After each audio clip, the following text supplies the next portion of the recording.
السلام علیکم ورحمۃ اللہ وبرکاتہ۔ سوری فار انکنوینئنس جی، میں معذرت، صبح آج ویڈیو میں نے ریکارڈ کی ہے، تھوڑا وہ بھی لیٹ ریکارڈ ہوئی ہے، لیکن آئی ڈونٹ نو کہ مائک کے ساتھ کیا مسئلہ بنا ہے اور مائک کام نہیں کر رہا۔ اب میں گھر سے باہر ہوں تو مائک میرے پاس ہے نہیں، تو تھوڑی سی ٹربولنس ہوگی، کائنڈلی اس کو ذرا برداشت کریں۔ اچھا، ایسے ہے کہ آج ہے 29 سپٹمبر 2025، 29 ستمبر 2025، اور آج ہے منڈے والا دن، ٹھیک ہے۔ ہم پہلے اپنی ویکلی فور کاسٹ کے حوالے سے ڈسکس کر لیتے ہیں۔ میں نے کل جو ویکلی فور کاسٹ میں نے اپلوڈ کی تھی، اس میں میں نے بتایا تھا کہ گولڈ کو سیل جانا چاہیے، ٹیکنیکلی گولڈ کو سیل ہی جانا چاہیے تھا، لیکن پرابلم یہ ہے کہ آج کل گولڈ ٹیکنیکلی موو نہیں کر رہا، زیادہ فنڈامنٹلی موو کر رہا ہے۔ تو چونکہ گولڈ پر بائنگ پریشر بہت زیادہ ہے، تو اصولاً گولڈ کو وہاں سے سیل آنا چاہیے تھا، لیکن گولڈ نے وہاں سے ریٹریسمنٹ بالکل بھی نہیں دی، اور تھوڑی سی ریٹریسمنٹ دے کر پھر وہیں سے ہی باہر چل پڑا۔ اچھا، صبح کے ٹائم پہ میں ابھی اس کو اسمال ٹائم فریم میں لے کر جا رہا ہوں۔ صبح کے ٹائم ہم نے یہاں سے ایک اسمالر رسک لیا تھا کہ اگر سیل میں ہی گولڈ اپنا ٹرینڈ کو باقی رکھتا ہے تو پھر ہم کیونکہ دیکھیں جی H2 میں اور H4 میں ہمیں 2 ریجیکشن کینڈلز مل چکی تھیں، تو ہمارا موڈ یہ تھا کہ اگر یہ یہاں سے مزید سیل کی کینڈل بناتا ہے، ایک تھرڈ کینڈل سیل کی بناتا ہے اس کی 4 آورس کی یا H2 کی، تو ہم سیل ٹرینڈ کو کنٹینیو کر سکیں گے، لیکن سیل ٹرینڈ کنٹینیو نہیں ہو سکا انفارچونیٹلی۔ تو ہماری جو ایک ٹریڈ تھی وہ ہماری 78 سے لے کر 84 کے درمیان سیل کی ٹریڈ تھی، جو ہم نے پینڈنگ آرڈر لگایا ہوا تھا، لیکن وہ ہمارا SL ہٹ ہوا 92 پر، تو ہم نے فوراً ہی ریکوری ٹریڈ آپ لوگوں کو فوراً ہی دی۔ میں نے کہا کہ اگر 8 بجے سے پہلے 8 AM سے پہلے گولڈ اگر 88 سے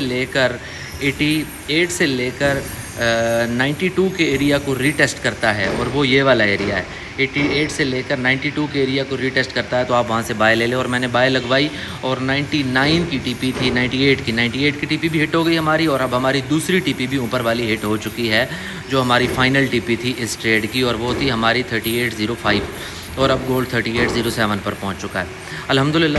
اچھا، اب آج کے حوالے سے شارٹ سے ڈسکشن کر لیتے ہیں، ٹھیک ہے۔ ہمارا ٹرینڈ مکمل بائی میں جا چکا ہے، ہم ہر جو ہے وہ اس سے ڈپ سے سیل بائی کریں گے۔ اب گولڈ جو ہے وہ آلریڈی ہمارے جو اوپر والی سپلائی زون ہے وہاں پر پہنچ چکا ہے، اور وہ سپلائی زون ہے ہماری 3808 سے لے کر 3818 تک، یہ ہماری سپلائی زون ہے، یہ ہمارا سیل زون آپ اس کو کسی حد تک کہہ سکتے ہیں، لیکن سیل لینی نہیں ہے، ہم ڈپ سے بائی کے چکر میں ہوتے ہیں، ہم ڈپ سے بائی ہی کریں گے۔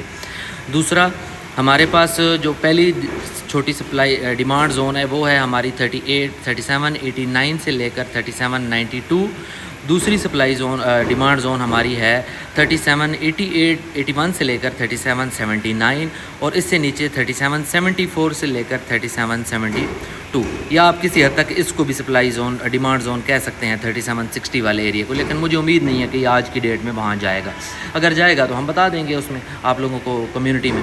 تو یہ آج کا سینیریو ہے، یہ ہماری ڈیمانڈ اور سپلائی زونز ہیں۔ گولڈ کا ٹرینڈ مکمل بائی میں دوبارہ شفٹ ہو چکا ہے۔ ہماری 9 بجے کی جو 4 آورس کی کلوزنگ ہے وہ ہماری 3790 سے اوپر ہو چکی ہے۔ یہ دیکھیں، یہ میں نے بتایا تھا اگر 90 سے اوپر 4 آورس کی کلوزنگ دے جائے تو پھر ہم مزید بائی دیکھیں گے، اور یہ دیکھیں ہماری 3794 سے اوپر جیسے ہی اس نے کلوزنگ دی تو نیچے سے ایک دفعہ لیکوڈیٹی پک کر کے دیکھیں وہ 3800 کے لیول کو بھی بریک کر چکا ہے۔ تو اپنی ٹریڈ میں محتاط رہیں۔ میں چھوٹی سی ویڈیو اس لیے بنا رہا ہوں کیونکہ میں پہلے کافی ایک پوری لمبی تفصیلی ویڈیو بنا چکا ہوں، لیکن ظاہر انفارچونیٹلی وہ ہماری ضائع ہو گئی۔ کوئی مسئلہ نہیں ہے، تو ساتھ ساتھ میں کمیونٹی میں آپ کو گائیڈ کرنے کے لیے بیٹھا ہوں، اگر کسی کا کوئی سوال ہو تو پوچھ سکتے ہیں۔ جزاک اللہ، السلام علیکم ورحمۃ اللہ وبرکاتہ۔